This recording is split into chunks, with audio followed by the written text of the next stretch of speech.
call this meeting to order. We can stand for the Pledge of Allegiance. I pledge Allegiance to the flag of the United States of America and to the republic for which it stands, one nation, under God, indivisible, with liberty and justice for all.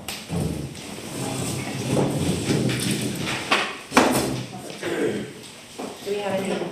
Oh, yeah, let's do that first. Can we do a round of introductions? Start with Jill Dunlap, West Main Township. Gretchen Myers, City of Vivo. Chris Seeley, Crawford County. Renee Hayes, Woodcock Township. Fritz Snyder, Vernon.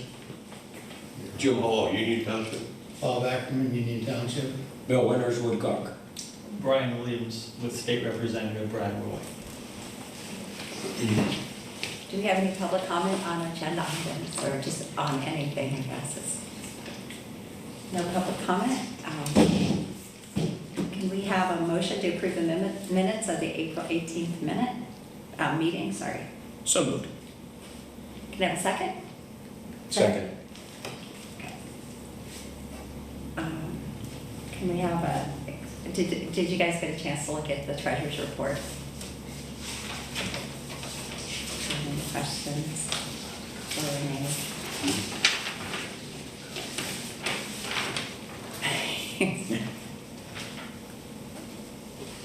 Can I have a motion to approve the treasurer's report? I'll make that motion. Can I have a second? Second. Approved payment of $119.64 to Proud City for website hosting. Can I have a motion? So moved.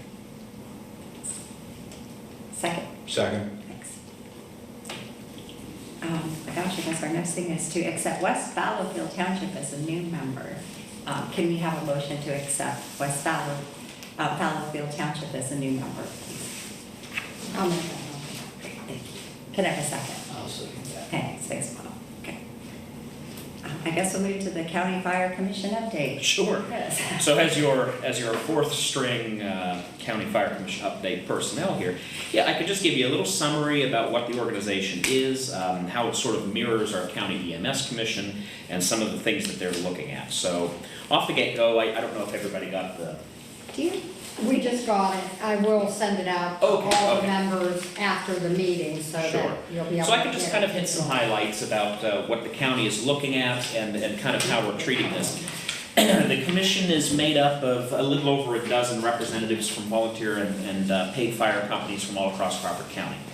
And the goal is to have sort of an ongoing conversation about the problems that we're seeing with recruitment, retention, funding, functionality, and all of those difficulties that our volunteer services are seeing.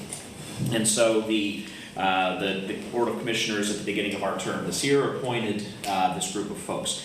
And just to sort of give you the 100-foot view of this, as to say, we're focusing a lot on what we can do to further our recruitment efforts. And that's coming about in a few different ways.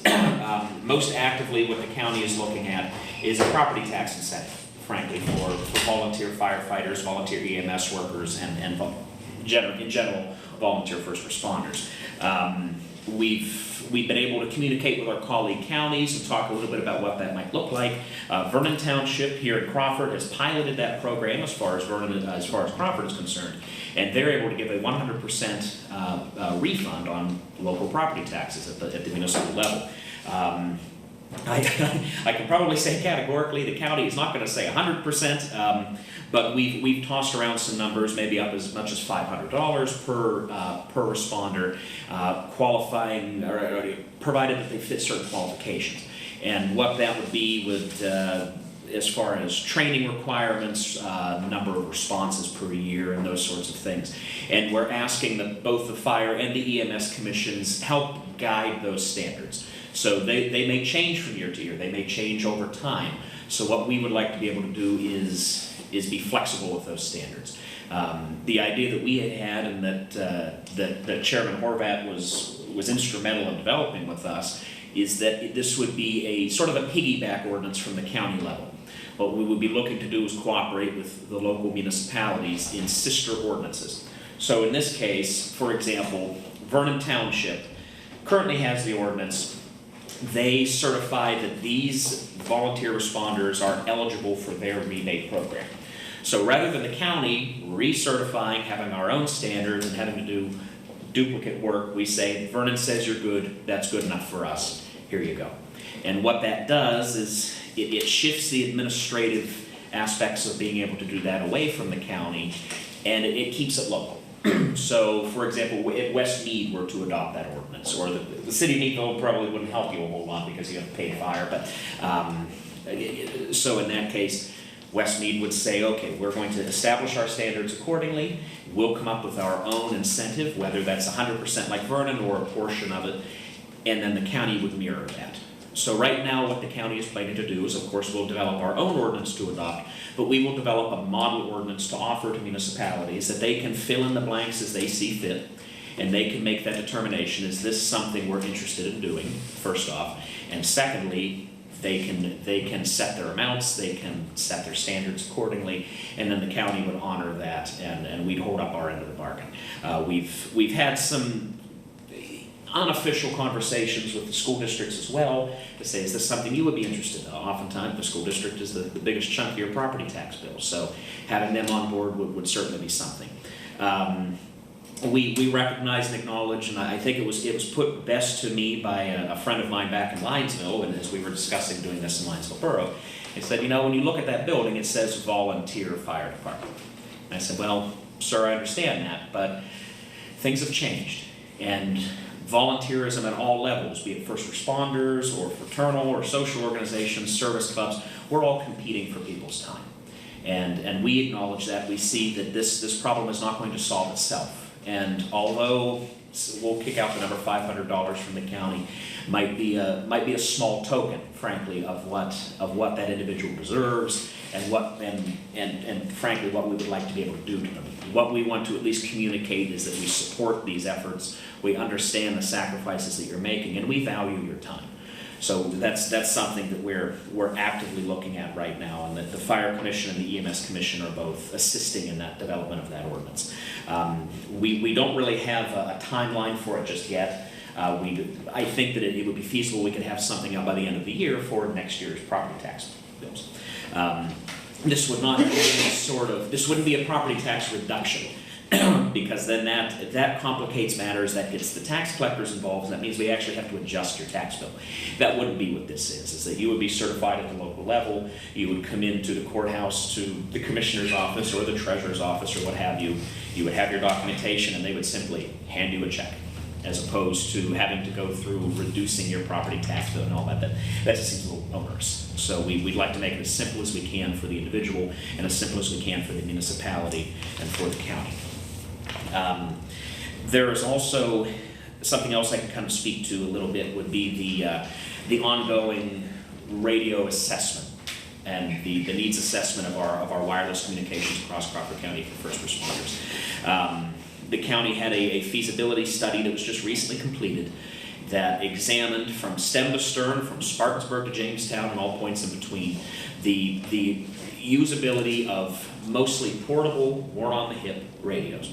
And there are, if anybody is out there in the hinterlands responding to calls and talking back into the 911 system, there are certainly some gaps, particularly when you get out into eastern Crawford County, really anything about east of Randolph, Richmond, Wayne, that neck of the woods. It gets very spotty. And so there are a few ways forward that the county is now considering, one of which is a complete overhaul of the system into the P25 digital realm. It's no secret that would be a very costly move. It would solve a lot of problems, but it would also be very costly. And we understand that that cost would not just impact the county, but impact the individual departments. And the county is prepared that if that's the road we ought to go down, we would be providing a good deal of assistance to those departments. We would assist in the purchase of new radios and new systems as they would be determined. We have not made any hard decisions on that. No pen to paper.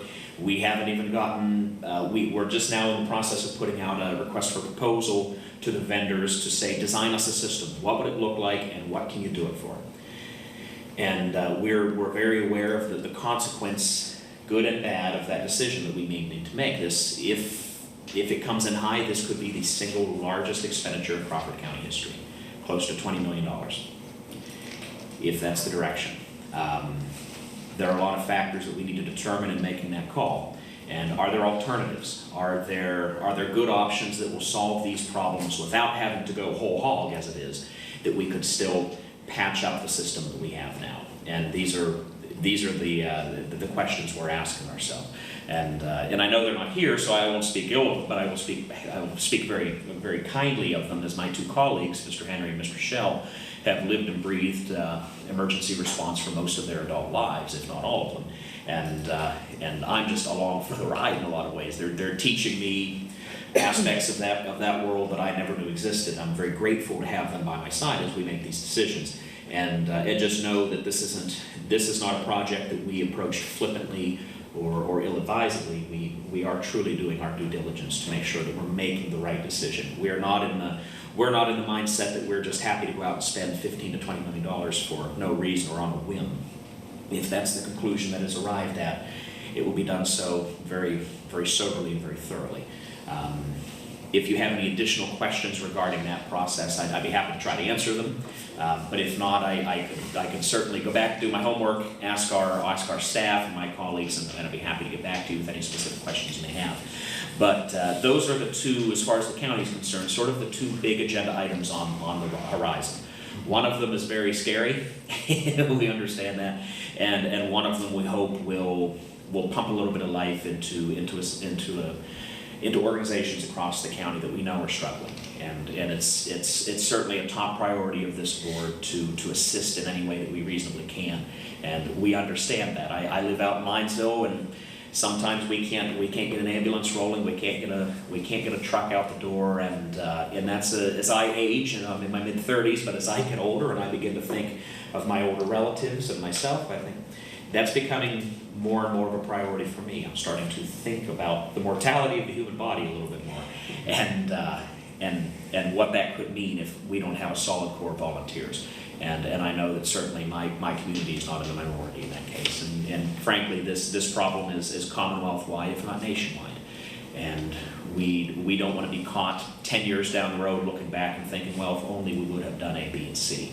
We want to try to be proactive about this, and input is always appreciated. That's why the Fire and EMS commissions were established, to bring us that information, to get that input and that expert opinion from the field. It's been terrific. They've had a couple good heated exchanges over various issues over the past several months, but the information coming out is good, and I think that it will make a real difference. With that, I suppose I will yield my time. But if there are any questions, again, I'd be happy to field them now, and if I can't give you a satisfactory answer, I can at least find out, and I'm happy to get back to you.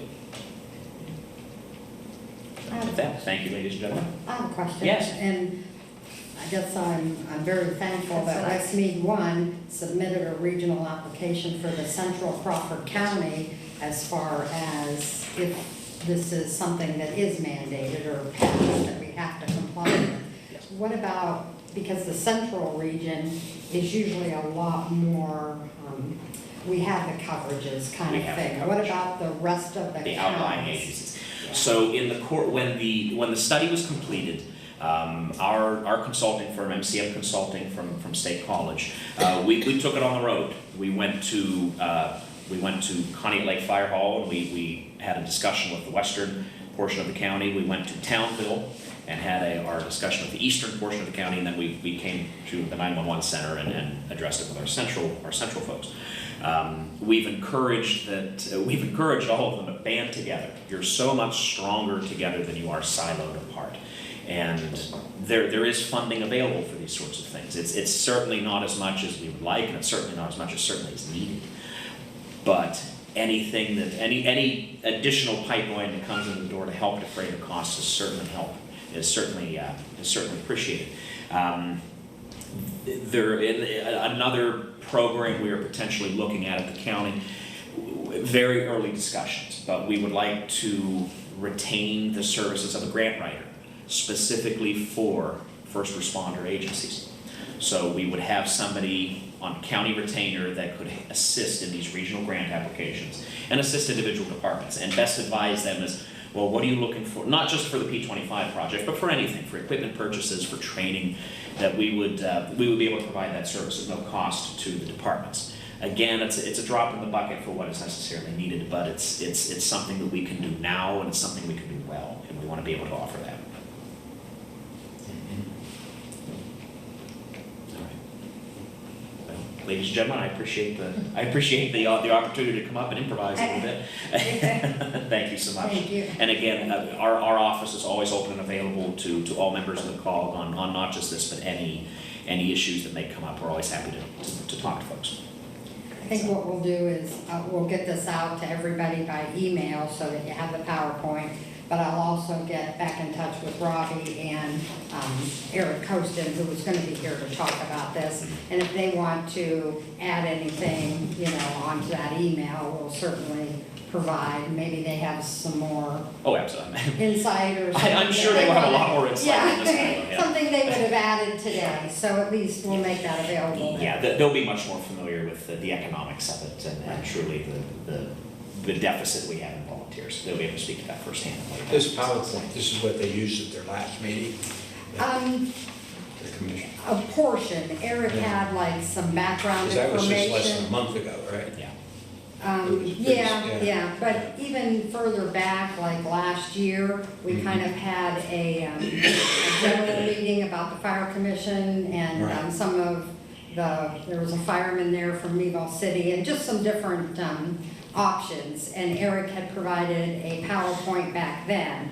So some of these things, like a little bit of the background information, was going to be the same today, but the updates as far as the status of grant applications or just what Chris talked about, the P25. So that's a little bit different. That was going to be an update. Even Rob was going to have some information, potentially what the Vernon is doing, or have they done anything additional?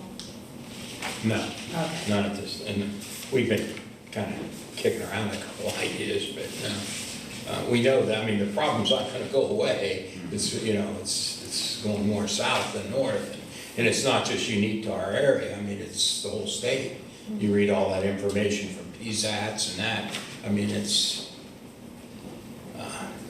something that's gotta be worked on and addressed, because, we're all, you wanna call the ambulance or something like that, you want it there, for your parents or yourself or whoever.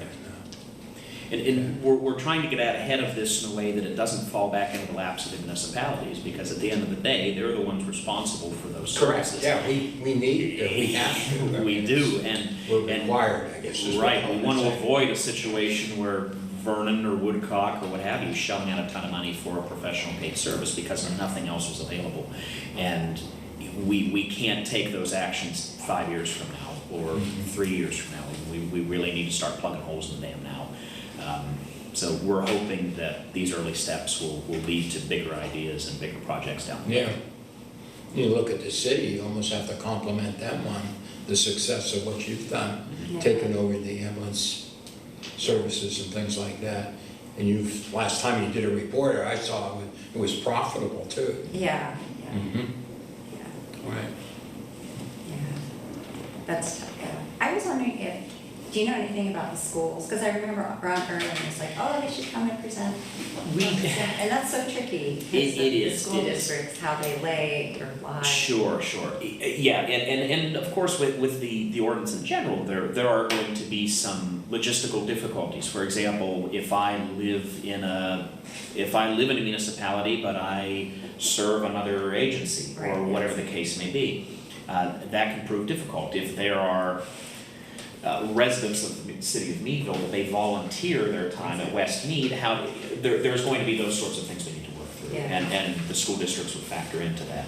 And I won't speak for my colleagues, but I felt that it would be best if we sort of had our feet underneath us. We had the ordinance drafted, and that we had conversations with at least some of the larger agency municipalities around the county, so Vernon, Woodcock, and what have you, Westmead, before, so we sort of had the foundation laid. Yeah. And then begin to discuss, well, how could we maybe extend this into the school districts, and would they be willing to come to the table as well? But we're prepared to move forward in either eventuality, but we would like to have an option for either yay or nay from them as well. Thank you, Chris. Thank you. Sure. Anybody else? Renee, any questions? No. Well, thank you so much. Oh, you're very welcome. Thank Really you. appreciate it. Jill, you want to give us an update on the tire and recycling? We have a upcoming tire event on 9/21 of '24, so that's a Saturday. We pretty much, this is our 7th event, so we do it every other year. The committee's kind of already met, months ago, and we're still obviously looking for volunteers, some of the people to oversee, so if anybody wants to help, you're always more than welcome, any of the members here. But we do it at the fairgrounds. There's a limit, 12 tires, no rims, no tractor tires. We do have you come in gate 1 up off of Dixon Road. You kind of run through the midway and onto the racetrack and then out. There's a fee of $2 per tire, limit of 12. You can come through, make sure you have proof of residency, somebody in the county. And I think, did I miss anything? Renee, we're both on the committee. We kind of, No, I think you got it also. It's also recycling though, correct? Yes. So, like you can bring TVs and oh, stuff? no. It's Oh, sorry. No, I always do that with that. Okay, thanks, Renee, because I have a show. Uh-oh. No, it's tires only, but they recycle them, so Oh, okay, awesome. they're recycled into whether it be rubber matting or, even some of the stuff are used under horse arenas, that kind of thing. So, yeah, no, this is just tires only. We have one trailer that they come and bring, so it starts, we always say 8 to noon, but we have people lined up sometimes 5:30 in the morning, and they're waiting to get in to get their tires. So we try and get everybody in and out as quick as we can. We do shut the doors once the trailer is full. We don't, you can't keep bringing them, so I would suggest to people, we always say, get there early, even if it means you sit in line for a little bit, but you can't wait to come till 11:30. There may or may not be, you may have to take them back home, so. Well, they just leave them at Westmead there somewhere, don't they? Jill will take. Those are fighting words, I think. Way to go. No, yeah, that can't happen, so.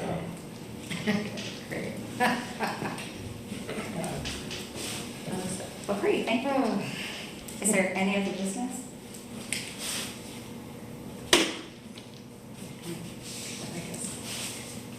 I guess we can adjourn. Have a motion to adjourn? Yes, make that motion. Wait a second. I'll do that. Thank you so much. This meeting is adjourned.